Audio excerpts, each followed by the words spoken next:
Eddie, what you doing, baby? I'm having a drink right now.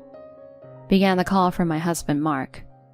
He was clearly tipsy and was pouring his heart out to some woman I didn't know. I was under the impression he was on a business trip for the week, but looks like that wasn't the whole truth. I love you, Addie Bear. Nighty-night. Well, good night, and goodbye for good, and then hung up on him. He's got some nerve. He's going to wish he never crossed me. I'm Ellen, and I just hit the big 3-0.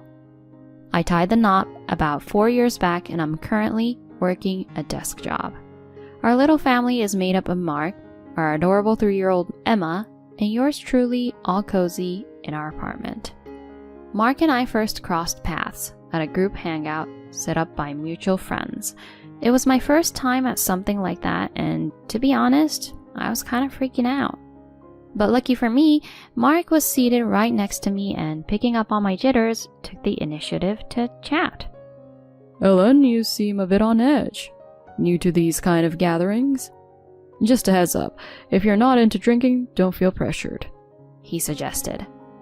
I mean, I don't love alcohol, but I don't mind it.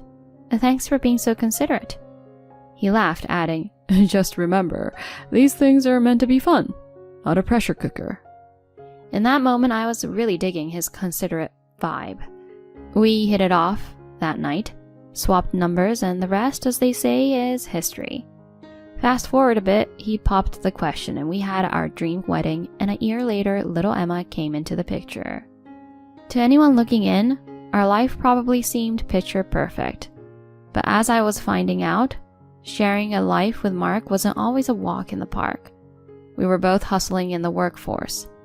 While I was grinding at a typical company, Mark was with a business that specialized in family-friendly recreational spots. This meant he was often on the road.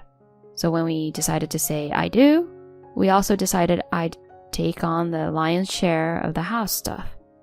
He was all apologetic, saying, I hate that this is falling on you. Whenever I'm in town and free, I'll do my best to help out. It's all good. You're traveling for work, so I've got things covered here. Initially, he held up his end of the bargain. But when he actually gave house chores a shot, a bunch of problems popped up. Mark, these groceries are kinda old. I told you to grab fresh stuff, even if it costs a bit more. But it was 50 cents cheaper. I thought, why not save a bit? They're not that bad. That's not really the issue. In the tub you cleaned, it's got mold all over. If you're not gonna scrub it down right, I just end up doing it over. You're being picky. It looks clean enough, right? A little mold isn't gonna hurt anyone. At the heart of our disagreements was his lackluster approach to keeping the house up. Whether it was him going for the cheapest groceries, giving the tub a half-hearted scrub, or just tossing clothes around, his casual approach to home upkeep was wearing thin. The once charming laid-back attitude was turning into a hassle. Splurging on pricey things just isn't his style. He's kind of lax when it comes to chores, figuring a bit of clutter is no big deal. Honestly, it'd probably be smoother if I just tackled it from the get-go. But I've got my own job, so handling all the housework isn't really doable. If we keep going down this road, our place could turn into a disaster if I ever catch a bug. I've walked him through the ropes of home chores more times than I can count. We've butted heads here and there, but I've always stood my ground and never let him off the hook. Over time, he started shaping up, not necessarily out of self-improvement, but more so to avoid my lengthy talks on proper cleaning. Regardless of the reason, I was happy he was stepping up. But as our first anniversary loomed, I noticed he started slipping, ditching even the smallest tasks. Hey, it was your turn to deal with the trash, and who ended up doing the dishes? Me. It feels like I'm running this whole show solo. Oh, I'm so sorry. It slipped my mind. Work's just been nuts. I'll step up next time.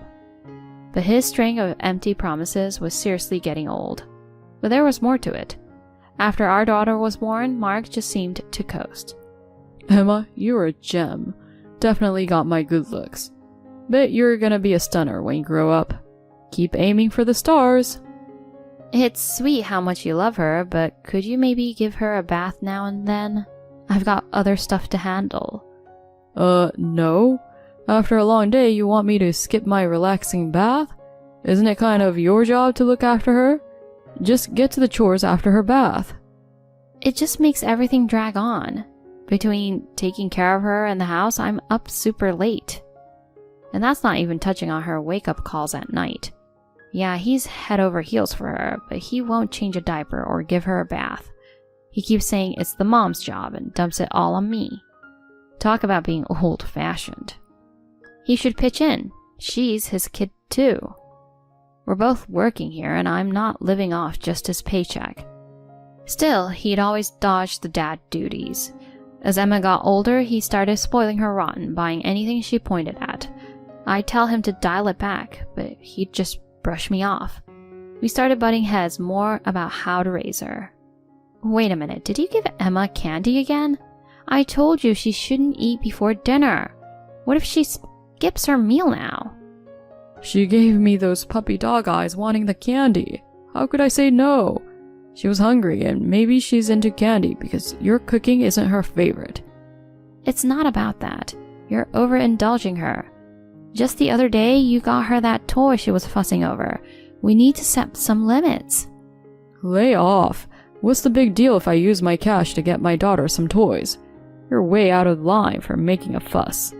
Honestly, I feel bad for Emma having you as a mom. He huffed. But it wasn't just about the toys and treats. Whenever I'd correct her for acting out, he'd swoop in and soothe her, going, Mom's a bit much, right? He never wanted to be the bad guy, so he'd never reprimand her, even if she was up to no good or getting into risky situations. It's not like I get a kick out of disciplining her. This back and forth over parenting Emma led to more and more spats. We'd try to hash things out after each disagreement, but we just couldn't see eye to eye. By the time she hit her 3rd birthday, things between us were frosty at best. We put on a united front for her, but when she wasn't around, we hardly exchanged words. We couldn't keep going like this. It's not healthy for a kid to grow up in a tense household. Maybe I need to ease up on Mark. With that in mind, I did try to connect with him, but every attempt was met with quit the nagging or not now. He'd even snap at me saying, I can't even recognize you anymore. All you do is complain and you've let yourself go. Remember how gorgeous you were when we got hitched? Now it's like pulling teeth just chatting with you. I couldn't take it after that and just stopped reaching out. I felt like our relationship was a lost cause, and I resolved to end things once Emma was a bit older and more independent. On top of that, Mark was acting kind of off. His work trips were stacking up. He always traveled for work, but it was non-stop now. He'd get back, and within a couple of days, he'd be off again. That became the new routine. He started rolling into the house really late and would sometimes crash at the office. In the past, disagreements or not, he'd always let me know if he'd be out overnight or if there was a work trip coming up. Now, there were nights he'd just no-show, leaving the dinner I made untouched. If I asked him to at least shoot me a text or something, he'd brush me off saying, Don't meddle in my work stuff. There were other red flags too. Mark, who used to be super chill and not really into fashion, suddenly started splurging on high-end clothes and grooming more. He was also really attached to his phone, taking it everywhere, even to the restroom. If it buzzed during dinner, he'd bolt to his room or the bathroom to take the call. He'd always say it was some confidential work call, but it was getting excessive. All these changes had my radar up. And then there was this week-long business trip on the horizon. Oddly enough, he seemed pretty psyched about it. 6 days after my husband jetted off for his business trip, I was settling in for the night after tucking Emma in when out of the blue my phone buzzed from him. That was odd. Since things got rocky between us, we'd kept our chats to just the essentials. I answered, feeling a bit uneasy. He greeted me with that peppy, Hey, you. It was obvious he had been drinking. And then he let something slip. Addie, what you doing, baby? I'm having a drink right now. How's your cold, baby? I was hoping we could have traveled together this time. Too bad. Next trip, I'll just tell my wife it's for work and we can sneak away.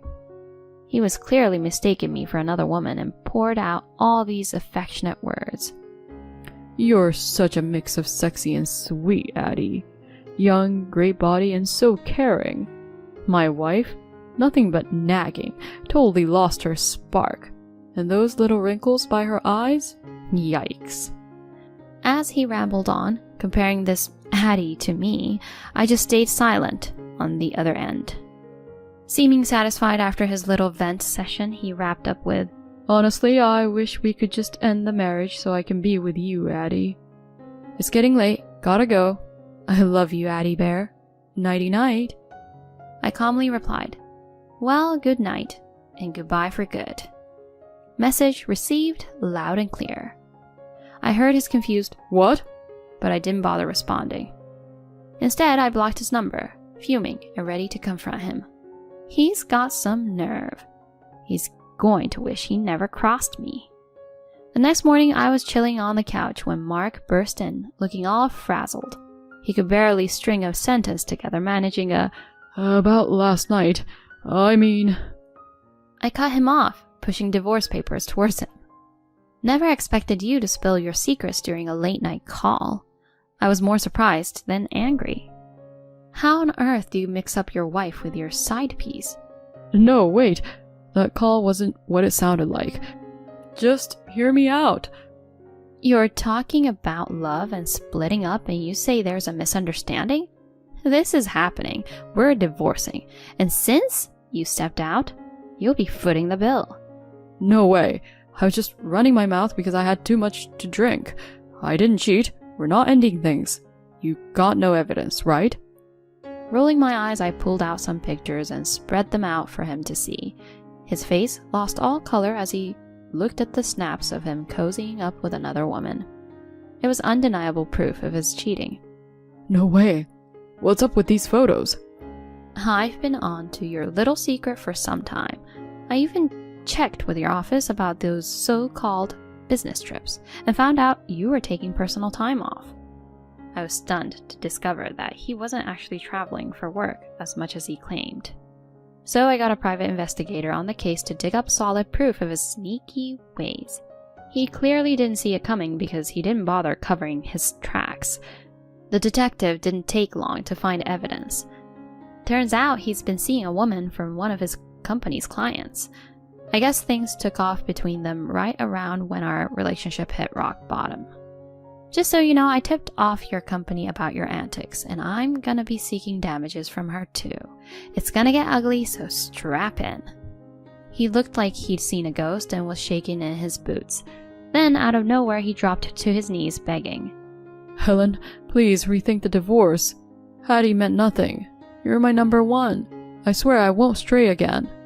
Hold up. After telling me I lost my looks and it was icy cold, you want to just sweep it under the rug? How do you expect me to stay after hearing all that? I had too much to drink. I wasn't thinking straight. And what about Emma? Isn't it rough making her live through our split? I couldn't believe he had the nerve to pull the dad card. You've got some nerve bringing her up. Do you honestly think it's better for her to have a dad who cheats and lies without missing a beat? Save it. We're getting divorced. I'm taking Emma. And you? Your job is to keep up with the child support. And trust me, you don't want to find out what happens if you slack off. He looked crushed. Fast forward a bit and we did end up getting divorced. I got money out of both Mark and Addie and made sure he'd be paying child support. He tried his best to get custody, but his cheating ways and lack of time spent with Emma made the decision pretty easy for me. Addie's folks settled her part in full, and she got shipped back to her parents' place, probably even lost her job over it. Mark's folks, solid people, actually were super apologetic about the whole thing. They filled me in on how they're keeping a close eye on him, even threatening to cut him off if he doesn't keep up with child support. His work shifted him to another department after the scandal broke out. Word on the street is he's a shadow of his former self, and honestly, he had it coming. As for me, I moved back in with my parents and have been hustling every day. The highlight is watching Emma blossom.